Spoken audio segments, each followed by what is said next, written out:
Hello, everybody. Welcome back. It's a Wednesday night edition of Inside the Headset. Our sponsor tonight is John Jones, John Jones Real Estate.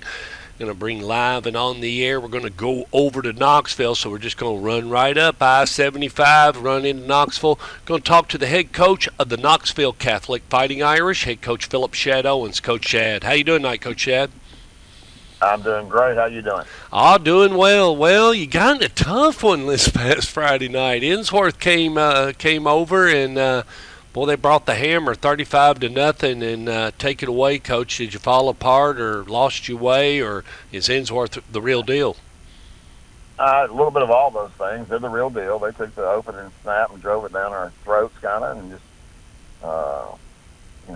we couldn't do anything to stop that. And then offense, we had one of those nights as well, and so they got off to a pretty good lead pretty quick, and we never really recovered. We had a bad snap on a punt that gave them the ball inside the 5. That's 2 weeks in a row we've had that. And, so they kind of beat us at every phase. They ran the ball. We didn't.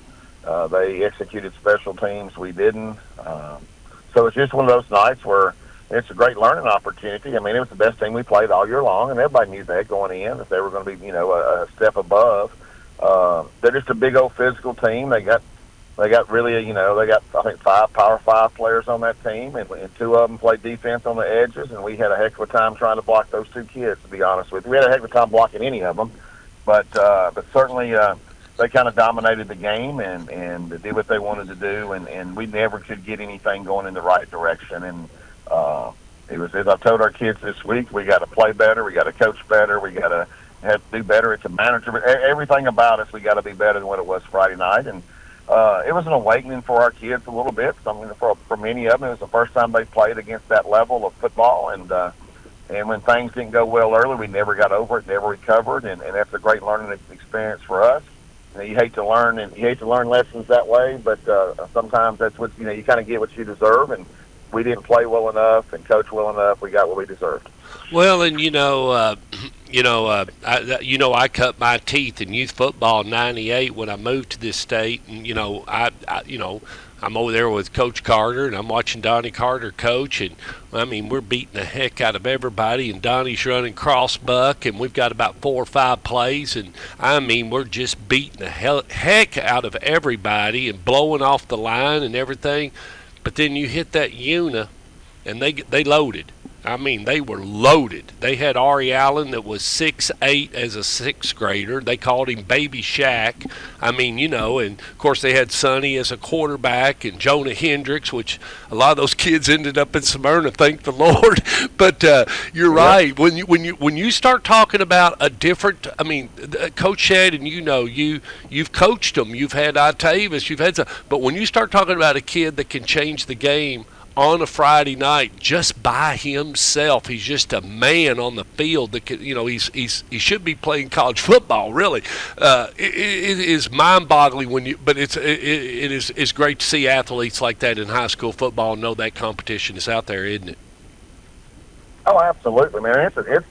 We love playing teams like that. Honestly, I mean, you get to check where you're at, and for some of our young guys, it was an awakening. It was like, okay, this is what it is, and to play at this level. That defensive end's committed to Tennessee, and we struggled to block him. And the other 4-star is, I don't know if he's committed anywhere, but he's been offered by about everybody. And he's a player, and and they had a lot more players besides just a few. I mean, all the players were good players, obviously, and our players are good players too. But the difference is they were more prepared. They were ready for that level, and we didn't rise up to meet that challenge. And that's what you got to do. You got to rise up to meet those kind of challenges. And our kids played hard. I'm not saying anything like that. Our kids played their tails off, and we just didn't play good, and we kind of panicked a little bit. Then you start trying to do things that you're not supposed to do, right? You try to do too much, and so it's a learning experience. We're going to play a lot of good teams in our league, and that's one of the better teams. It's not the best. I don't know. A lot of people have Bader than them. And then Macaulay after that, and then you kind of go through a bunch of other schools that are really good too. So, who knows? Every Friday night, I know this, this. It don't matter. Every Friday night, it comes down to how you play and how you're going to compete, and how far are you willing to go to do whatever it takes to be successful. And Friday night we played hard. Boy, we just didn't play very smart, and wheels kind of fell off on us, and then you give up a special teams touchdown, and just things like that you can't afford to do, and we did all those things, and so we've learned from it. We've had both the last 2 days have been really, really, really physical, long practices, just to make sure we understand the expectation at Knoxville Catholic is more than that, and I want to make sure our young guys understand what we expect and how we expect it, and now it's not what you do when you get punched. When you get punched in the face, that happens. It's your reaction to getting punched. And so what's our reaction? How are we going to respond from having a game we don't like, outcome we don't like? We've worked really, really hard. Our kids have really put in time. And so what's your reaction to when things don't go good? You got to overcome adversity, and it kind of defines who you are as a human. I know this is just a game of football, but anytime we go through adversity in life, how you respond to that is kind of who you are. And our kids have, I'll be honest, Tuesday and Wednesday have been two really, really good practices, and our kids have fought and understand what our standard is. And I expect Friday night to be a completely different looking football team than it was this past Friday. And I'll be very disappointed if that's not the case. And I know our kids will be, because they've worked really hard to make sure we're doing the right things. And so proud of that, and glad last Friday's over, and now let's move forward.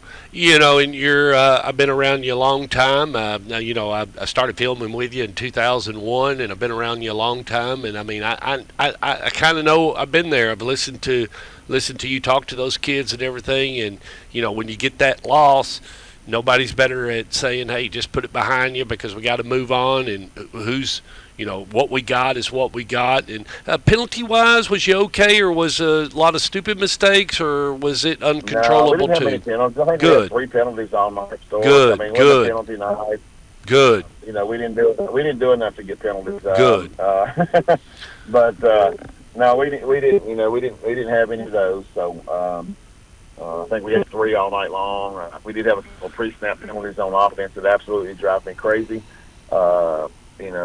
When we didn't snap the ball when we were supposed to, or the cadence was incorrect, or whatever it may be, that drives me crazy. But other than that, wasn't really much for penalty night. That's good. That's good. You want to keep the game clean, because if it's unraveling 35-0, kids can make some stupid that could cost them to not be able to play the following week.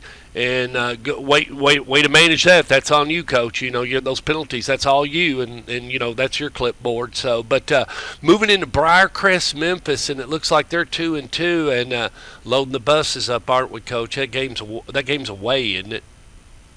That's away. It's a 6-hour trip from Knoxville all the way through Nashville, and then you hit I-40, and you know what, that I-40, it's such a pleasant drive through Bucksnort and Jackson. I mean, there's so much to see. Oh yeah, we're leaving at 8 a.m. We play at 7 Central, which is 8 Eastern. So we leave at 8 and we play 12 hours later. It's map. If you get on the Google Maps or whatever it is that your phone gets on, it says 5 hours and 25 minutes from our school. But we are going to go into Nashville. We're going to stop there at a park, and we're going to have a lunch there and do a little walk through there, and then we'll drive on down the road to Memphis. And there's much like we did last year when we played at MUS in the quarterfinal game of the playoffs. Well, there's a church there that one of our parents helped start, 10 or 15 years ago, and so we'll go there and have a pregame meal, and there's a big old campus there. We'll do a little walk through there, and then we're only about from the church. I think it's 12 minutes or something like that to Briarcrest. So, depends on how all those traffic times go, and we'll leave the church in time to get there about 2 hours and 15 minutes before game time. And as I told our kids today, I said, well, guys, you'll be sitting in class for 6 hours. You're going to be riding a bus for 6 hours. What's the difference? I mean, you'd rather be in English class and geometry? Would you rather be in those classes, or would you want to be on the bus going to Memphis to play football? And they all kind of laughed and smiled because we'll be on that bus. Absolutely. So, can't do anything about the schedule, right? I mean, we didn't pick that game. It was drawn. It was a drawn game, from the other side of our classification, and so that's who we picked. That's who we got drawn, and that's where we're going. bottom line is we want to get well. We got to get that nasty taste out of our mouth and get our butts kicked.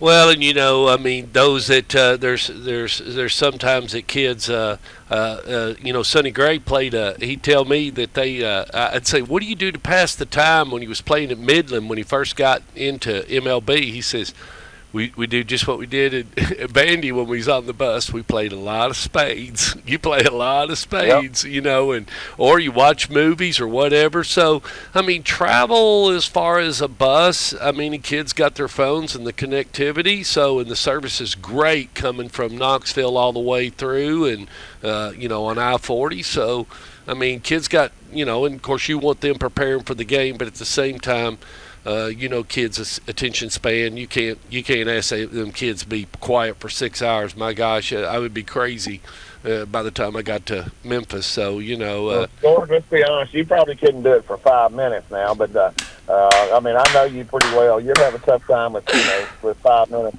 But our kids, we're not going to get on the bus at 8 o'clock and say be quiet. That's for doggone sure. I mean, we're gonna enjoy the trip down, and when we get to the church in Memphis for our pregame meal, then we'll handle game then face. it becomes the business trip. Yep. Then it becomes the business trip, and from that, but all the way down, we're going to have a good time with the kids. We know some will nap, some will stay on their phones, and whatever it may be, and all those things are fine. We don't care about all that, but when we get to the church to go through our pregame meal, then it becomes a trip that we're going in here to win a ball game, and that's what we want to do. And finally, have you been to Briarcrest, and have you done a game at Briarcrest? No, I've been to Christian Brothers for AU basketball, and obviously last year we were at MUS in the quarterfinals, but I have not been on the campus of Briarcrest, but I understand it's a beautiful place. Well, I hope you get a great atmosphere. I hope the Knoxville Catholic Fighting Irish have a great trip, very safe travels back and forth. But most of all, get in there and try to get that win. They're 2-2, so I like this game from where you're at, and you come away with this one. It's only in preparation to get ready for when playoffs hit. Right, we're off next week. We're not out of school, but we're all off. That's our off week, so find a way to win a game, be 4-1 after your first 5 going into off week, and that's not where we want to be, but that's at the same time in most terms everybody would consider that very successful, and so we can't do anything about the previous games, win or lose. So let's go find a way to be 1-0 this week, and that would get us to 4-1 going into our off week, which would be a nice halfway point of the season. Coach Chad, we can't thank you enough for being on Inside the Headset, sponsored by John Jones Real Estate. Safe travels, and come on with the win. We'll talk to you next week. Thanks, brother. Appreciate it. See you. Bye.